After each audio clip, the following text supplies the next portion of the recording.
Today, we will look at free will from a very deep perspective. We will explore an atheist's perspective on free will and why they say that free will does not exist. And at the same time, we will look at Adhvaitha Vedanta's perspective on free will. And my goal is to clarify free will once and for all. By the end of this video, you should be able to have a certain level of clarity and understanding on free will so that you never think about free will again in your life. With that, let's begin today's quest. And I will start by reading out certain statements and certain points that were shared by Sam Harris, who is an atheist who has a particular view on free will, where he says free will does not exist at any level or at any dimension. Harris argues that all of our thoughts, intentions, and actions are ultimately the result of causes beyond our conscious control. And this is a similar position taken by any atheist out there. So let's analyze his statements and then let's try to look at it deeply from the Vedantic perspective. Number one, he says you don't choose your thoughts. He emphasizes that thoughts simply appear in your consciousness. If you try to observe the process of choosing a thought, you'll find that it arises spontaneously. Since we don't control the thoughts, we don't control the choices we make based on those thoughts. Number two, every decision has a cause. Free will is an illusion because our choices are determined by prior causes and we don't control those causes. These prior causes might be genetic predispositions, neurochemical states, upbringing, social, environmental factors, and so on. So his point is, if we do not have control over all these factors, then how are we in control of our choices, which are in turn a result of all of these factors? Number three, the illusion of the conscious self as the author. The feeling of authorship or doership itself is a product of causes. While we feel like we are consciously making decisions, this feeling comes after the brain has already begun initiating the action. Neuroscience experiments show that brain activity predicting a decision can be detected before a person becomes consciously aware of making a choice. So here it states that even neuroscience tells us that free will is an illusion. So bottom line, free will is an illusion. And our wills are simply not our own making. We are biological machines, incredibly complex, yes, but still subject to cause and effect. We do what we do because of who we are. And who we are is not something we freely choose. And some atheists also speak about desires and wants. Our choices are based on our desires and wants, which we do not control. We already have strong desires and wants. Based on that, we choose different things. So again, since we are not in control of our desires, we are not in control of our choices. So this is the worldview that is presented to us by the atheists of the world. Now let's try to decode this further. I will talk about three paradigms here. Ultimately, as per Adhvaitha Vedanta, at the highest paradigm, the third paradigm, there is absolutely nothing called free will because non-duality talks about how everything is one. So if there is no subject, if there is no object, there is no free will. So ultimately there is only consciousness, there is only Brahman, there is only God as per Vedanta. But for the sake of this video, we will keep that aside. We will keep the highest paradigm aside and we will discuss this relative dimension of Maya and how we experience this world. Now, for most people, in most of the cases, what the atheists are telling makes absolute sense. It is purely logical. Most of us, if we look at our experiences, it is totally based on different factors that are out of our control. And we are unconscious. We live our lives unconsciously most of the times.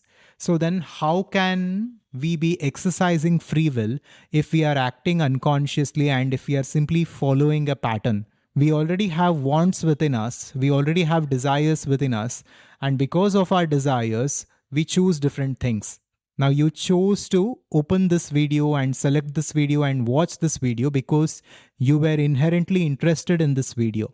A person who was not interested in this topic did not click on this video and hence is not watching this video. So the very act of you watching this video is an unconscious choice. And this choice was determined by your deepest tendency or want or desire to understand the nature of reality and to understand free will itself. So the very act of you trying to understand free will is coming from an unconscious choice, and hence this entire process is happening without the necessity of free will or any agency. Now this is the argument, which makes perfect sense at one dimension. Because, like I said, if we look at our own lives, most of the times we act unconsciously, and even how this happens is elaborately explained in Vedanta. Vedanta simply doesn't say your choices are coming from your desires and your wants and your tendencies. Vedanta goes further to explain why we are the way we are. It states our past actions from various lifetimes has caused and has resulted in something called as karma, which is memory that we hold deep within ourselves. And this memory again has resulted in a certain identity, which we call swabhava. Our swabhava is our deepest nature, which gives rise to our wants and desires and tendencies. These tendencies in Vedanta are called vasanas. Vasanas are deep-seated tendencies because of which we take different decisions, we act and we behave in a certain way. These vasanas again are coming from our swabhava and our karma, our past actions. So even if we look at the logic that was presented by Sam Harris and other atheists, it makes perfect sense that there is no free will here. But still, this worldview is missing something. It is missing the understanding of consciousness. Although for most of us who are unconscious, during most of the times, there is no free will as such. There is an apparent free will in this dimension. There is a free will that we can exercise. Now let's take an example here. Let's say there were two twins and they had a father, and this father was an alcoholic. He was abusive and he was a very violent person. Now, because of his father's nature, one of the two brothers, one of the twins, became exactly like his father. He became an alcoholic, he became an abusive person, he became a violent person because he was influenced by his father's actions and behavior. Now, at the same time, his younger brother, another twin, became totally the opposite. He learned from the mistakes of his father and decided to be a good person instead. He decided to be the opposite of his father. He became kind, he became generous, he worked diligently, and he became a successful, happy, peaceful person. Now, although this is a made-up story, we find this to be true in many places.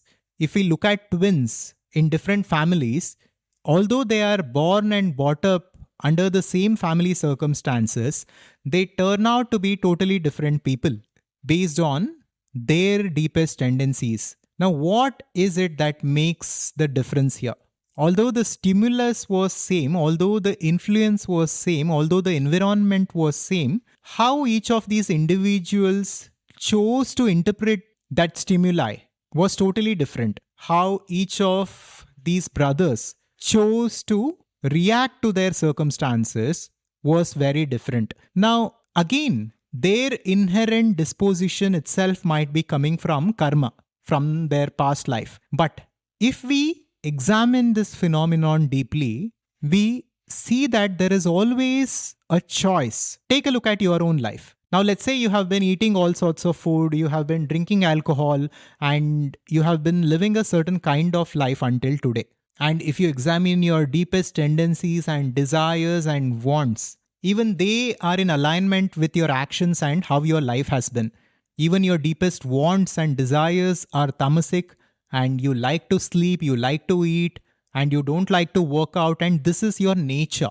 Now, as per the logic that is presented by different atheists, if there is absolutely no free will, then the destiny for such a person is fixed. Right? Because of his desires, because of his wants, because of his environment, because of his conditioning, and because of his own nature, he can only do things in a certain way and he can only make choices in a certain way.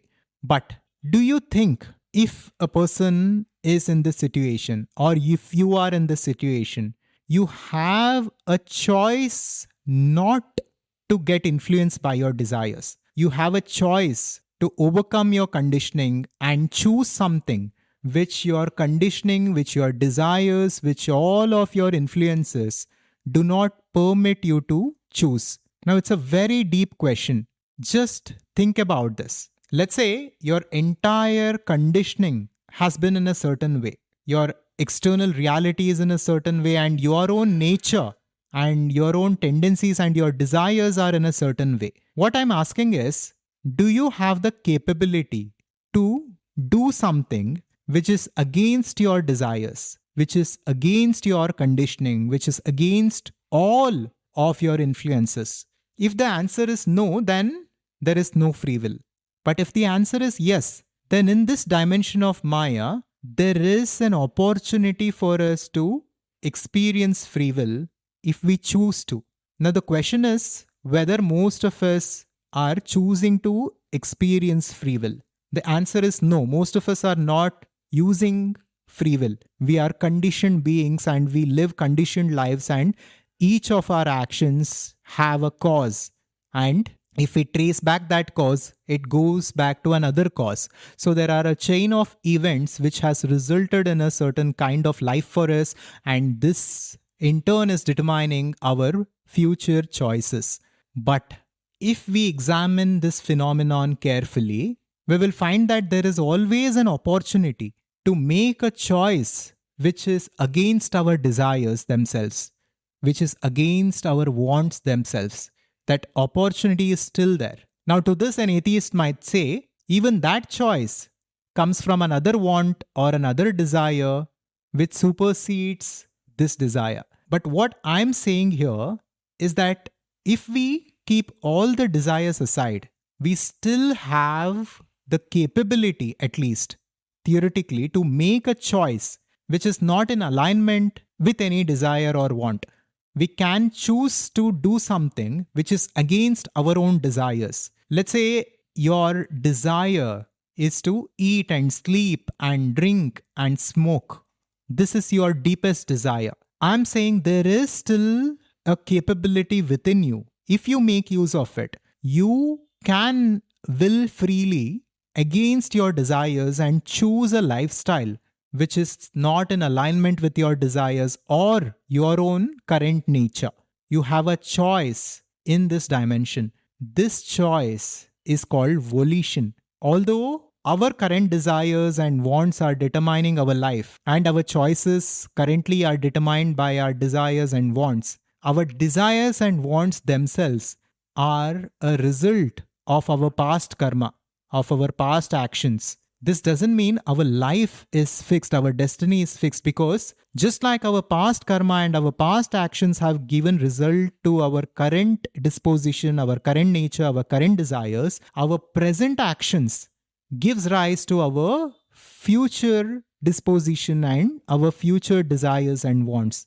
So, every moment, if we become aware, if we become conscious, and if we act not from the place of conditioned ego, but from a place of awareness, then we have the power to exercise free will. Whether we make use of it or not is up to us. So definitely saying that there is no free will at any level is wrong, because there is an opportunity, there is a potential which lies within each and every one of us to exercise free will and to make a choice which is against our desires, which is against our wants, and which is against all sorts of influences and conditioning. That opportunity is always there, and it is given to us by this universe.